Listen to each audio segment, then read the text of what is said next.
Teacher അമ്മയുടെ ഇന്നത്തെ എപ്പിസോഡിലേക്ക് എല്ലാവർക്കും സ്വാഗതം. വീഡിയോ ആദ്യമായി കാണുന്നവരാണെങ്കിൽ സപ്പോർട്ട് ചെയ്ത് സബ്സ്ക്രൈബ് ചെയ്ത് ലൈക്ക് ചെയ്യാൻ മറക്കല്ലേ. തമിഴ് അന്വേഷണ സംഘം ടീച്ചർ അമ്മയുടെ വീട്ടിലെത്തുന്നതാണ് തുടക്കത്തിലെ കാണിക്കുന്നത്.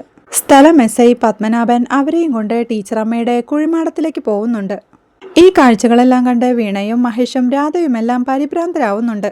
അന്വേഷണ സംഘം വീട്ടിലെത്തിയത് കണ്ട് ചില നാട്ടുകാരും അങ്ങോട്ട് ഓടിയെത്തിയിട്ടുണ്ട്. മരിച്ച തമിഴ് സ്ത്രീയുടെ മക്കളും അങ്ങോട്ട് എത്തിയിട്ടുണ്ട്. വക്കീൽ പ്രൊസീഡ് ചെയ്യാൻ പറയുമ്പോഴേക്കും മെഡിക്കൽ സംഘം DNA പരിശോധനയ്ക്കുള്ള തെളിവെടുപ്പിനായി കുഴിമാടത്തിനരികിലേക്ക് ഇറങ്ങുന്നുണ്ട്. അപ്പോഴേക്കും കോർട്ടിലെ ഒരു ഉദ്യോഗസ്ഥൻ കോർട്ട് ഓർഡർ വായിക്കുന്നുണ്ട്. തമിഴ്നാട് പോലീസ് സംഘത്തിന് സംസ്കരിച്ചിരിക്കുന്ന മൃതദേഹത്തിന്റെ അവശിഷ്ടങ്ങൾ നിയമപരമായി പുറത്തെടുത്ത് ഫോറൻസിക് സയൻസ് ലാബോറട്ടറിയിൽ DNA പരിശോധനയ്ക്കായി കൈമാറാൻ അനുമതി നൽകിയിരിക്കുന്നു. കൂടാതെ ഇരുപക്ഷങ്ങളുടെയും മക്കളായ രാധ, വീണ, മഹേഷ്, മുരുകേഷ്, പൂങ്കൊടി എന്നിവരിൽ നിന്ന് രക്തസാമ്പിളുകൾ സ്വീകരിച്ച് DNA പരിശോധന നടത്തുകയും മൃതദേഹവുമായി ആർക്കാണ് ബന്ധമെന്ന് സ്ഥിരീകരിക്കുകയും വേണം. കോർട്ട് ഓർഡർ വായിച്ചു കഴിയുമ്പോഴേക്കും മെഡിക്കൽ സംഘം കുഴിമാടത്തിൽ നിന്നും DNA പരിശോധനയ്ക്ക് വേണ്ട സാമ്പിളുകൾ ശേഖരിക്കുന്നുണ്ട്. അതെല്ലാം കഴിഞ്ഞ് മെഡിക്കൽ സംഘം വീണയുടെയും രാധയുടെയും മഹേഷിന്റെയും മുരുകേഷിന്റെയും പൂങ്കൊടിയുടെയും രക്തസാമ്പിളുകളും എടുക്കുന്നുണ്ട്. അപ്പോഴേക്കും അങ്ങോട്ടെത്തിയ നാട്ടുകാരും ചർച്ച തുടങ്ങി കഴിഞ്ഞിരുന്നു. അന്ന് അടക്കിയത് സരസ്വതി ടീച്ചറിന്റെ ബോഡിയല്ലെന്ന്, തമിഴ്നാട്ടിലെ ഏതോ സ്ത്രീയുടെയാണെന്ന്. അവരുടെ മക്കളാ അവിടെ നിന്ന് രക്തം കൊടുക്കുന്നത്. DNA പരിശോധനയല്ലേ, ആരുടേതാണെന്ന് പെട്ടെന്ന് അറിയാൻ പറ്റും. ടീച്ചറുടേതല്ല അടക്കിയതെങ്കിൽ പിന്നെ ബോഡി ആരുടേതാ എന്നൊക്കെ അവർ സംശയത്തോടെ പറഞ്ഞുകൊണ്ടിരിക്കുന്നുണ്ട്.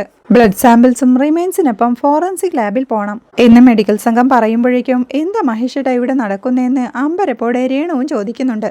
എന്റെ രേണു, എനിക്കറിയില്ലെന്ന് മഹേഷും ദേഷ്യത്തോടെ അവളോടായി പറയുന്നുണ്ട്. അവർ നടപടികളെല്ലാം പൂർത്തിയാക്കി പോകുമ്പോഴേക്കും ശിവരാമൻ ചേട്ടനും മാധവത്തിലേക്ക് എത്തുന്നുണ്ട്. കൂടെ തന്നെ ലില്ലിക്കുട്ടിയും റജിയുമുണ്ട്. ഡൈനിങ് ഹാളിലേക്ക് കയറുന്ന ശിവരാമൻ ചേട്ടൻ ഒരു നിമിഷം സരസ്വതിയുടെ മാലയിട്ട് വെച്ച ഫോട്ടോയിലേക്ക് നോക്കിക്കൊണ്ട്, എനിക്ക് മുന്നേ തോന്നിയിരുന്നു സരസു എനിക്ക് ചുറ്റും എവിടെയുണ്ടെന്ന് മുന്നേ തോന്നിയിരുന്നു. എല്ലാം എവിടെ പോയി ഒളിച്ചിരിക്കുന്നു?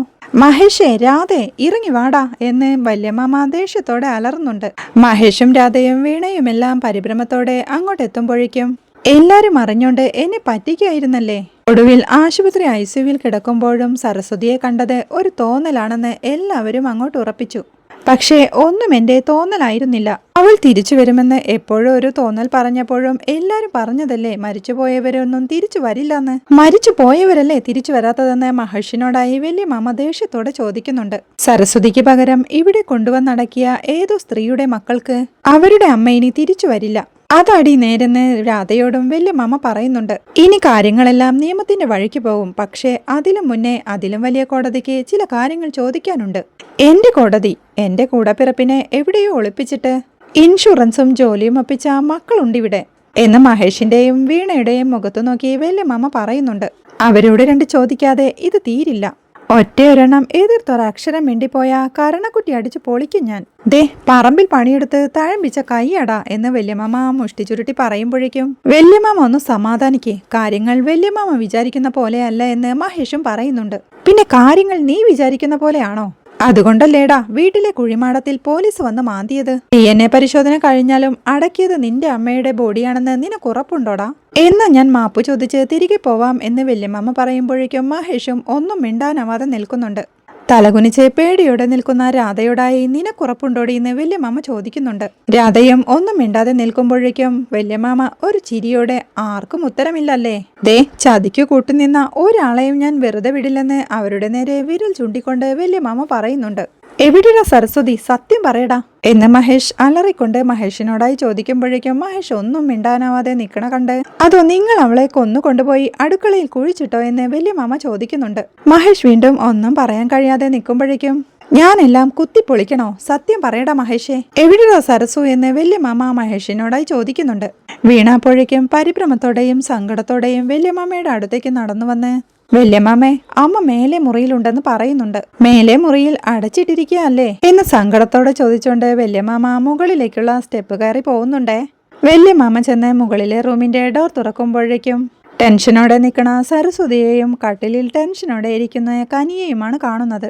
ജീവനോടെയുള്ള സരസ്വതിയെ കണ്ട് വല്യമ്മ ആകെ സങ്കടത്തോടെ അവളുടെ അടുത്തേക്ക് നടന്നു ചെന്ന്, നീ ജീവിച്ചിരിപ്പില്ലെന്ന് എന്നെ ബോധ്യപ്പെടുത്താൻ നീയും ഒരുപാട് പാടുപെട്ടില്ലായിരുന്നോ എന്ന് ശിവരാമേട്ടൻ ചോദിക്കുന്നുണ്ട്.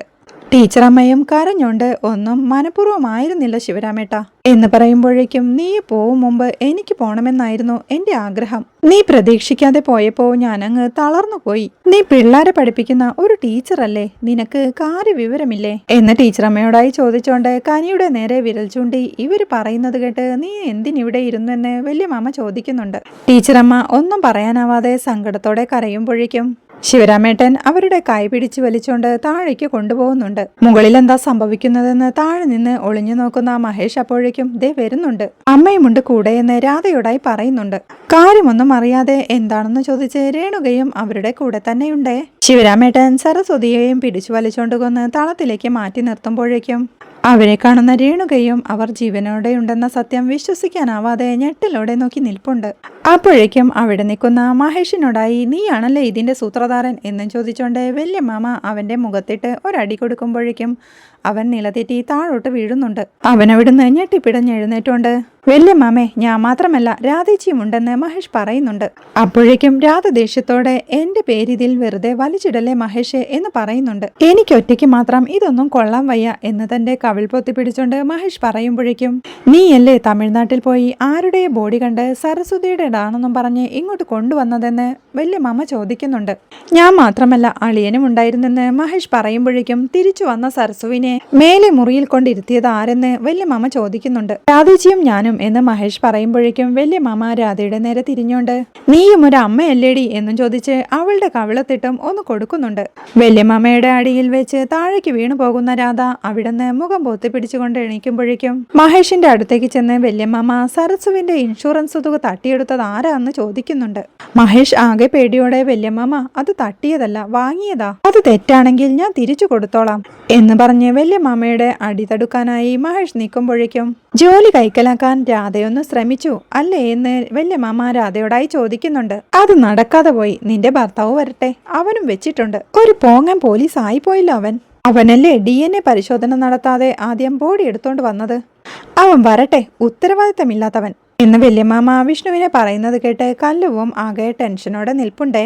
അപ്പോഴേക്കും അതെല്ലാം കണ്ട് ആകെ പേടിച്ചു വിറച്ചു നിൽക്കുന്ന വീണയുടെ അരികിലേക്കായി ചെന്നോണ്ട് നിനക്കറിയായിരുന്നോ സരസു ജീവനോടെയുള്ള കാര്യം എന്ന് വല്യമാമ ദേഷ്യത്തോടെ ചോദിക്കുമ്പോഴേക്കും ഞാൻ പിന്നെയാ അറിഞ്ഞത് വല്യാമ്മേ എന്ന് വീണ പേടിയോടെ പറയുന്നുണ്ട്. നീ ഭഗവാന് മുന്നിൽ താലി കെട്ടാൻ നിൽക്കുമ്പോ നിന്റെ അമ്മ ജീവനോടെയുള്ള കാര്യം നിനക്കറിയായിരുന്നു അല്ലേ എന്ന് വല്യമാമ ചോദിക്കുമ്പോഴേക്കും അറിയായിരുന്നു എന്ന് വീണ പറയുന്നത് കേട്ട് വല്യമാമ അവളുടെ കവിളത്തിട്ടും ഒന്ന് കൊടുക്കുന്നുണ്ട്. വല്യമാമയുടെ ആ ഒറ്റ അടിയിൽ കൈവരിയിലേക്ക് തെറിച്ചു വീഴുന്ന വീണയെ ടീച്ചറമ്മ പൊക്കിയെടുത്തോണ്ട് ശിവരാമേട്ട എന്റെ മക്കളെ തല്ലരുതെന്ന് പറയുന്നുണ്ട്. അപ്പോഴേക്കും വല്യമാമ സരസ്വതിയുടെ കയ്യിൽ നിന്നും വീണയെ പിടിച്ചു മാറ്റിക്കൊണ്ട് നിന്റെ മക്കളോ, ഇത്രയും കിട്ടിയിട്ട് നിനക്ക് മനസ്സിലായില്ലേ എന്ന് ചോദിക്കുന്നുണ്ട്. ടീച്ചറമ്മ ആകെ സങ്കടത്തോടെ നിൽക്കുമ്പോഴേക്കും കിട്ടിയിട്ടെങ്കിലും ഒന്ന് നേരെയാവാൻ നോക്ക് എന്ന് സരസുവിനോടായി പറഞ്ഞോണ്ട് നിനക്ക് നിന്റെ അമ്മയെക്കാളും വലുത് കല്യാണമായിരുന്നു അല്ലെടി എന്ന് ചോദിച്ച് വീണ്ടും വല്യമാമ വീണയെ അടിക്കാനായി പോകുന്നുണ്ട്. ടീച്ചറമ്മ അപ്പോഴേക്കും അവളെ പിടിച്ച് മാറ്റി നിർത്തിക്കൊണ്ട് എന്റെ കുഞ്ഞിയെ തല്ലണ്ട, ഞാൻ പറഞ്ഞത് മാത്രമേ അവൾ ചെയ്തിട്ടുള്ളൂന്ന് ടീച്ചറമ്മയും കരഞ്ഞോട് പറയുന്നുണ്ട്. അമ്മ എന്തു പറഞ്ഞാലും ചെയ്യാനായിട്ട് ഇവൾക്ക് ഇവളുടേതായ ബുദ്ധിയും വിവേകവുമില്ലേ, ചെയ്യുന്നത് തെറ്റാണെന്നുള്ള ബോധ്യം സ്വയമെങ്കിലും വേണ്ടേ, അല്ലാതെ അമ്മ പറഞ്ഞാല് നീ ഇവൾക്ക് വിഷം കലക്കി കൊടുക്കോ എന്ന് ശിവരാമേട്ടൻ വീണ്ടും വീണയെ ചോദ്യം ചെയ്യുമ്പോഴേക്കും അവൾ തെറ്റുകാരിയല്ല ശിവരാമേട്ട, എല്ലാവരോടും പറയാൻ അവൾ എത്ര തവണ തുനിഞ്ഞതാണെന്നോ, ഞാൻ അനുഭവിച്ചതിലും വലിയ ആത്മവേദന ഇവൾ അനുഭവിച്ചിട്ടുണ്ട് എന്ന് സരസ്വതിയും സങ്കടത്തോടെ പറയുന്നുണ്ട്. നീ ശരിക്കും നിനക്കെതിരെ തന്നെ കളിച്ചു സരസു. ജീവിതത്തിൽ നമ്മൾ ഒരിക്കലും നമ്മുടെ ശത്രുവായി നിൽക്കരുത്. നീ ഇവിടെ ഒളിച്ചിരിക്കുമ്പോ നിനക്ക് വല്ല അറ്റാക്ക് വന്ന് ചത്താ നീ എന്ത് ചെയ്യുമായിരുന്നു? ഈ പിള്ളേരെന്ത് ചെയ്യുമായിരുന്നു? അവർക്ക് നിന്നെ കൊണ്ടുപോയി മറവ് ചെയ്യാൻ പറ്റുമോ? അടക്കാം, ഈ വീടിന്റെ എവിടെയും അടക്കാം, എന്നിട്ട് അമ്മയുടെ ശവത്തിന്റെ മേലെ ജീവിക്കാം. ഇതൊക്കെ നീ ഓർക്കേണ്ടതല്ലേ സരസ്വതി, അല്ലേ?